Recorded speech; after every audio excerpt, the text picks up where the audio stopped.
Bismillahirrahmanirrahim.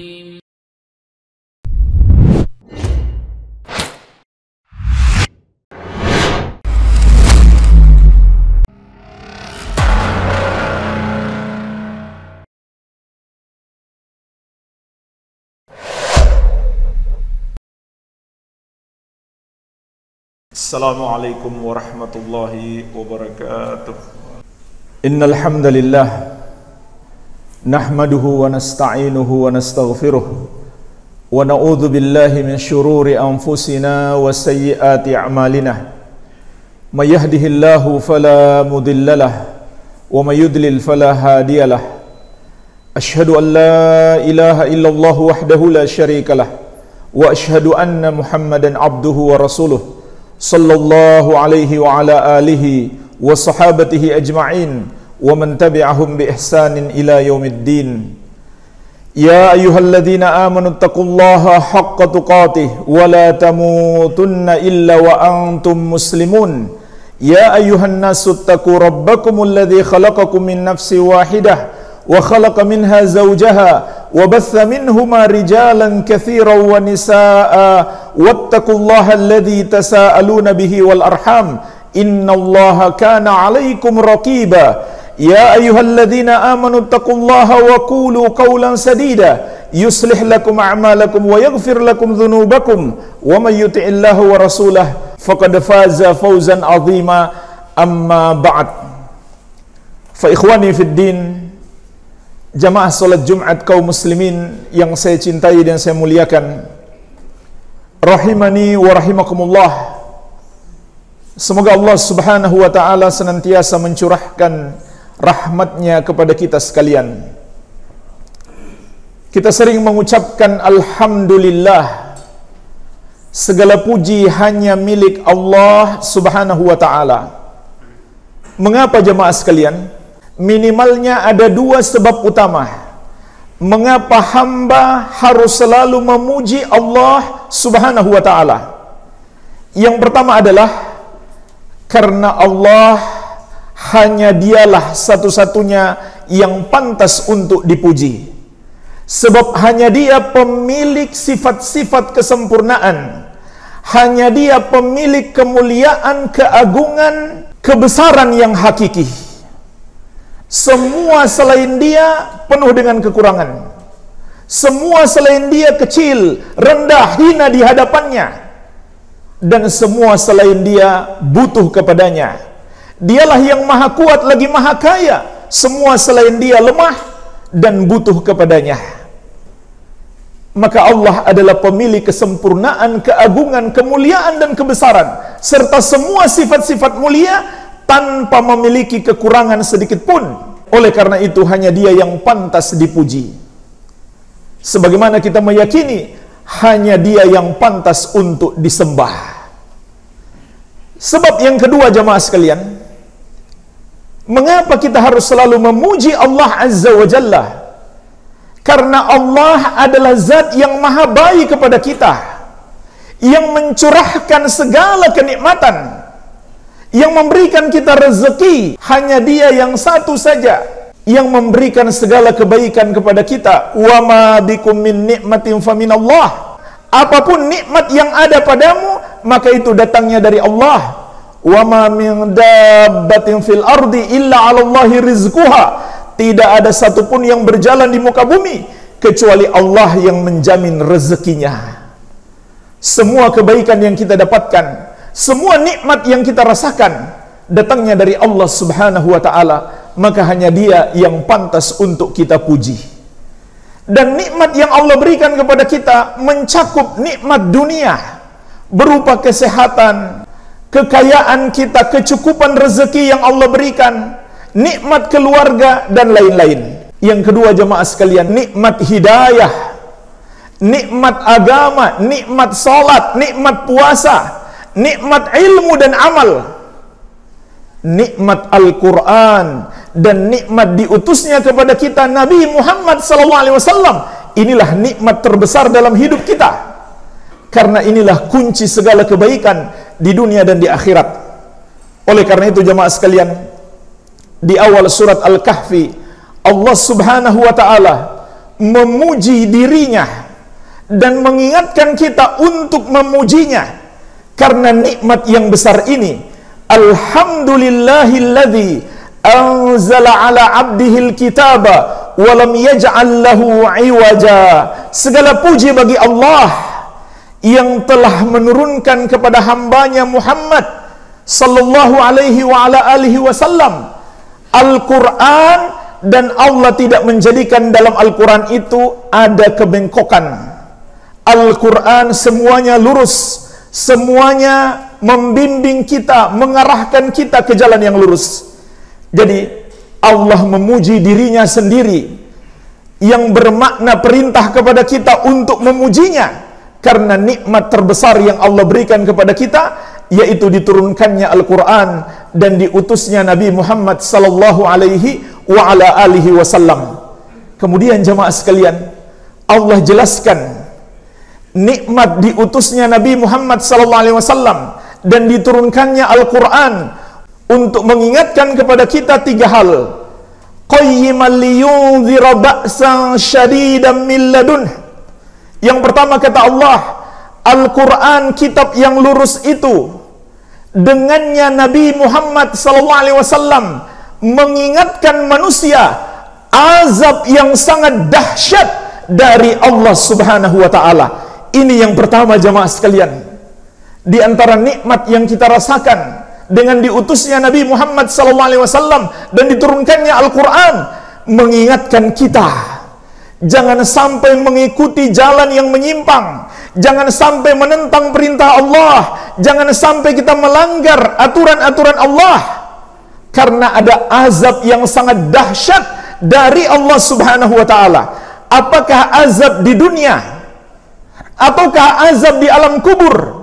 Dan semua penderitaan di dunia jemaah sekalian tidak ada apa-apanya dibandingkan azab kubur.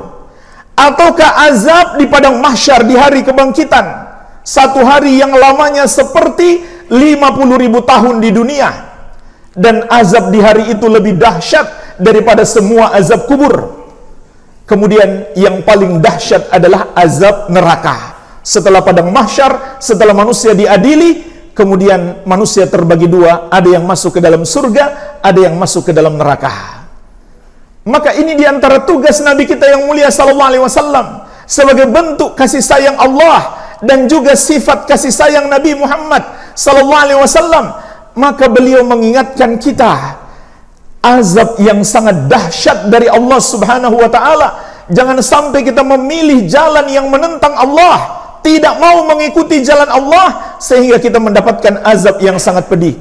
Ini yang pertama jemaah sekalian, fungsi Al-Quran dan diutusnya Nabi Muhammad SAW, atau tugas utama beliau yang pertama.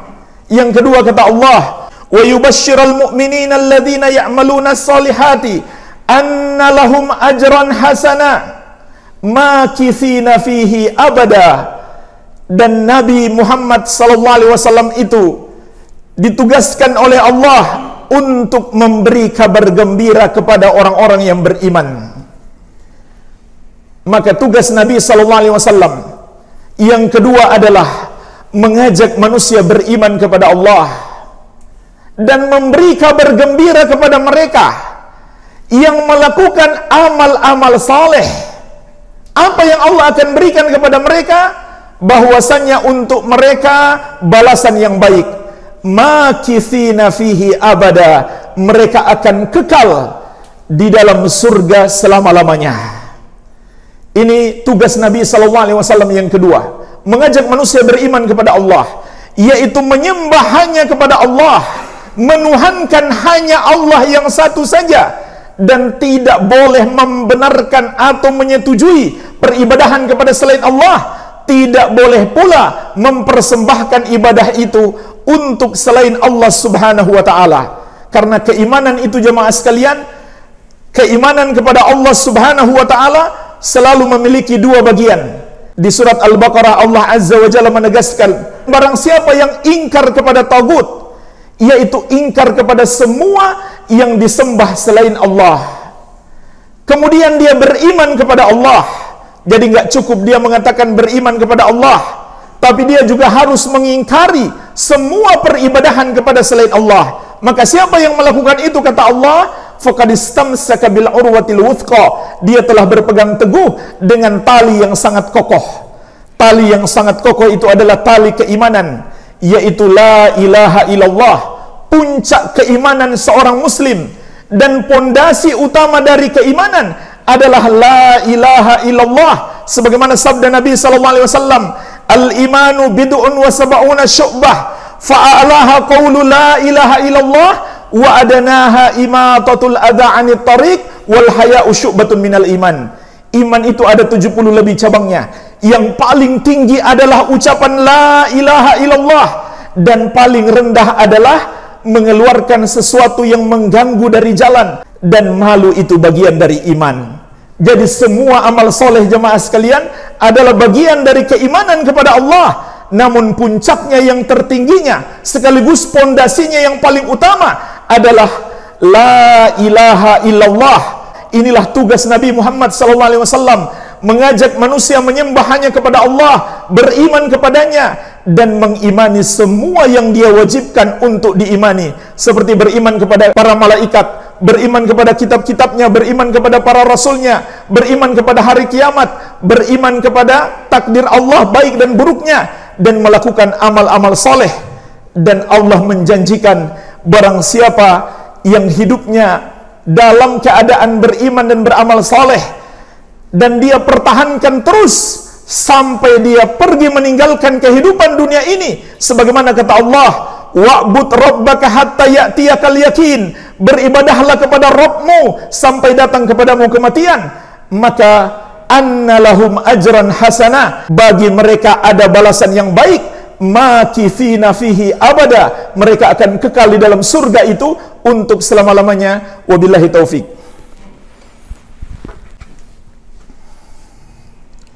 Alhamdulillah, wassalatu wassalamu ala rasulillah wa ala alihi wa sahbihi wa man walah, wa la hawla wa la quwwata illa billahi, amma ba'd. Fa ikhwani fid din, jemaah salat Jumat yang saya cintai dan saya muliakan, rahimani wa rahimakumullah.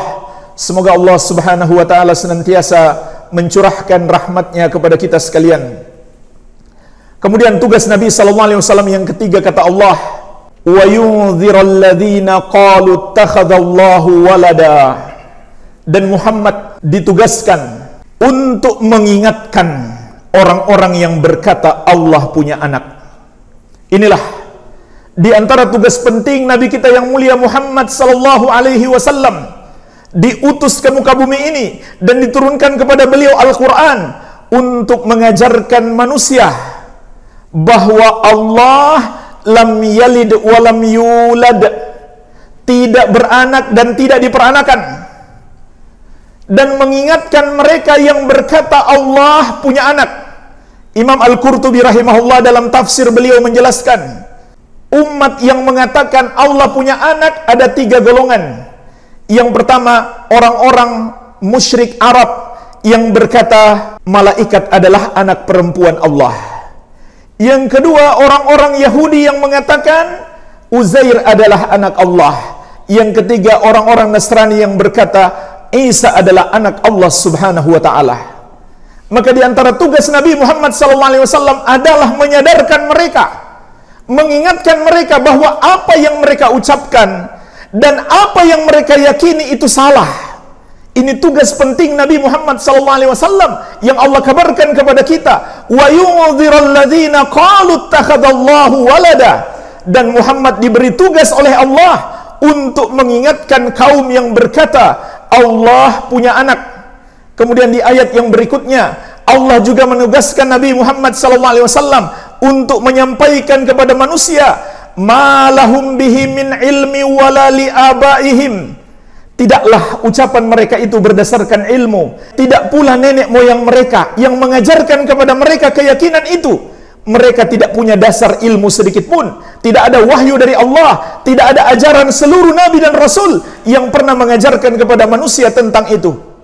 Kaburat kalimatan takhruju min afwahihim. Kemudian Allah tegaskan, sungguh besar dosanya kalimat yang keluar dari mulut-mulut mereka, iyaquluna illa kadhiba, tidaklah yang mereka katakan kecuali dusta.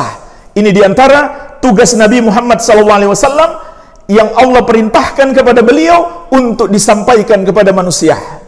Bahkan juga masih banyak ayat-ayat yang lain yang Allah suruh Nabi SAW sampaikan kepada manusia terkait permasalahan ini. Di ayat yang lain di surat An-Nisa, Allah perintahkan Nabi Muhammad SAW untuk menyampaikan, ya ahlal kitabi la taghlu fi dinikum wa la taqulu 'ala Allahi illa al-haqqa.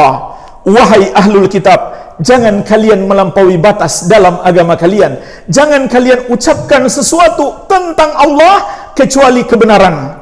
Jangan kalian karang-karang sendiri, jangan kalian buat-buat sendiri. Innamal masihu Isa bin Maryam Rasulullahi wa kalimatuhu alqaha ila Maryam wa ruhu minhu. Sesungguhnya Al-Masih Isa putra Maryam itu hanyalah utusan Allah dan kalimatnya yang diberikan kepada Maryam dan ruh yang Allah ciptakan, yaitu Allah ciptakan Nabi Isa alaihi salam di rahim Maryam dengan kalimat kun, kemudian Allah tiupkan ruh padanya.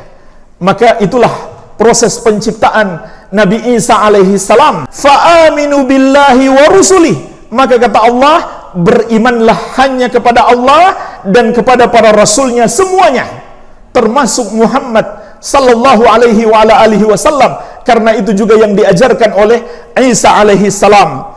Kemudian kata Allah, wala taqulu thalathah, jangan kamu berkata Allah adalah satu dari yang tiga. Intahu khairan lakum, berhentilah, itu lebih baik bagimu. Innamallahu ilahu wahid, sesungguhnya Allah adalah sesembahan yang satu, dia tidak berbilang, dia hanya satu saja. Subhanahu ayyakuna lahu walad, maha suci dia dari memiliki anak. Lahu ma fis samawati wa ma fil ard wa kafa billahi wakila, dialah pemilik apa yang ada di langit dan apa yang ada di bumi, semuanya milik Allah, dan cukuplah dia sebagai pemelihara dan sebaik-baiknya tempat kita bertawakal, bergantung hati. Maka Allah tegaskan, subhanahu ayyakuna lahu walad, maha suci Allah dari memiliki anak. Kenapa jemaah sekalian Allah katakan dia maha suci dari memiliki anak? Karena ucapan Allah memiliki anak itu adalah ucapan yang mengandung pelecehan, pengotoran terhadap keagungan dan kemuliaan Allah. Maka Allah katakan dia maha suci, dia tidak hina, dia tidak kotor, dia tidak pantas dilecehkan. Dan di ayat yang lain juga Allah tegaskan, wa qulil hamdulillahilladzi lam yattakhidz walada, ucapkanlah alhamdulillah, segala puji bagi Allah yang tidak memiliki anak. Allah suruh kita mengucapkan segala puji baginya. Lalu Allah tegaskan dia tidak memiliki anak, karena mengatakan dia memiliki anak mengandung penghinaan kepadanya, tidak mengandung pujian kepadanya. Sebab yang memiliki anak itu jemaah sekalian hanyalah makhluk, karena makhluk itu butuh kepada anak. Sedangkan Allah dialah yang maha kuasa, yang maha kaya, yang maha cukup, sama sekali tidak membutuhkan anak. Sebagaimana dia tidak membutuhkan pasangan, dia juga tidak membutuhkan siapapun yang melahirkannya. Lam yalid wa lam yulad.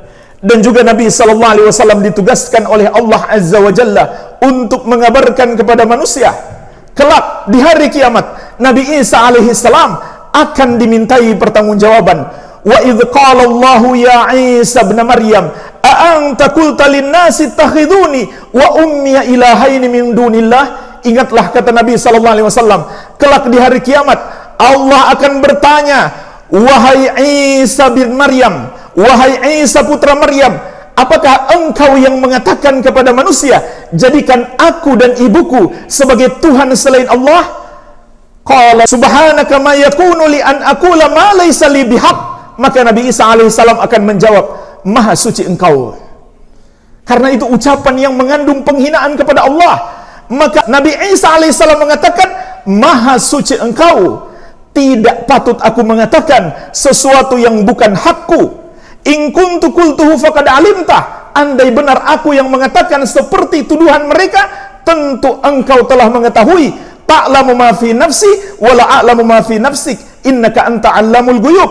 Engkau maha mengetahui apa yang ada dalam diriku, dan aku tidak mengetahui apa yang ada dalam dirimu. Engkaulah yang maha tahu perkara gaib.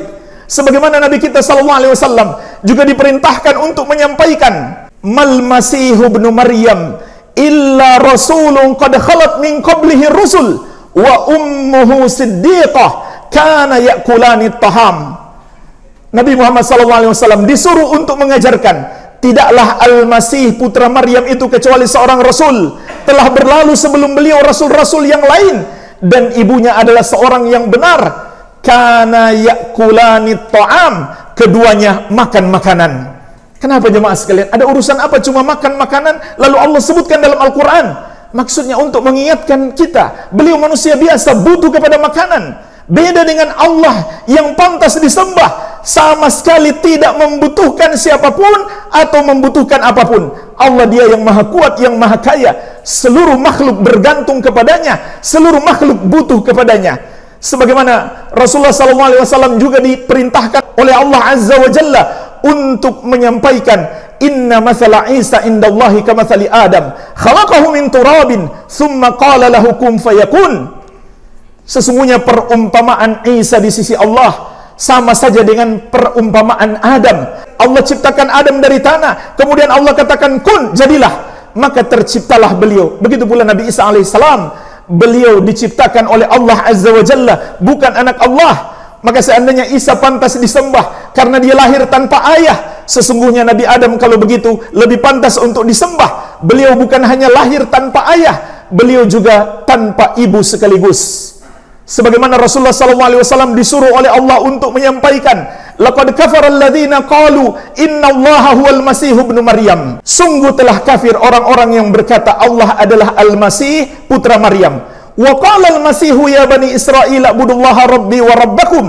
Dan Al-Masih Isa putra Maryam itu sendiri mengatakan, wahai bani Israel, sembahlah Allah, dialah Rabbku dan Rabbmu. Innahu man yusyrik billahi faqad harramallahu alaihi al-jannata wa ma'wahu an-nar wa ma lidh-dhalimin min ansar. Sesungguhnya barang siapa yang mempersekutukan Allah, maka Allah haramkan surga atasnya. Barang siapa yang menuhankan selain Allah, maka Allah haramkan surga atasnya. Neraka adalah tempatnya, dan tidak ada yang bisa menolong orang-orang yang zalim tersebut. Laqad kafara alladziina qalu innallaha thalithu tsalatsa. Sungguh kata Allah, telah kafirlah orang-orang yang berkata Allah adalah satu dari yang tiga. Maka kita pun paham jemaah sekalian, ini diantara tugas Nabi Muhammad SAW, mengajak orang-orang yang menyembah Nabi Isa alaihissalam dan mengatakan beliau sebagai anak Allah untuk bertobat kepada Allah Subhanahu wa ta'ala. Oleh karena itu, ketika kita mau bertoleransi kepada umat Nasrani, janganlah kebablasan. Dalam perayaan Natal, toleransi itu adalah kita tidak mengganggu mereka. Kita tidak lempari batu mereka saat sedang merayakan Natal. Tidak pula kita lempari bom. Itu terorisme. Itu dilarang dalam Islam. Bahkan Islam memerintahkan untuk melindungi non-muslim minoritas di negeri kaum muslimin. Orang-orang yang menzalimi non-muslim di negeri kaum muslimin, mereka telah melanggar ajaran Islam. Tetapi jamaah sekalian, menunjukkan persetujuan dan apresiasi terhadap keyakinan yang bertentangan dengan ajaran Islam, maka itu bukan sebuah toleransi, tapi itu adalah pelanggaran berat terhadap ajaran Islam, ajaran yang Allah turunkan dan misi diutusnya Nabi Muhammad sallallahu alaihi wa ala alihi wasallam. Semoga Allah Subhanahu wa taala senantiasa menganugerahkan kepada kita hidayah sampai kita berpisah dengan kehidupan dunia ini. Allahumma salli ala Muhammad wa ala ali Muhammad kama sallaita ala Ibrahim wa ala ali Ibrahim innaka Hamidum Majid. Allahumma ighfir lil muslimina wal muslimat wal mu'minina wal mu'minat al ahya'i minhum wal amwat innaka sami'un qaribun mujibu da'awat. Rabbana atina fid dunya hasanah wa fil akhirati hasanah wa qina adzaban nar. Wa sallallahu ala nabiyyina Muhammadin wa alihi wa sallam wa akhiru da'wana anil hamdulillahi rabbil alamin.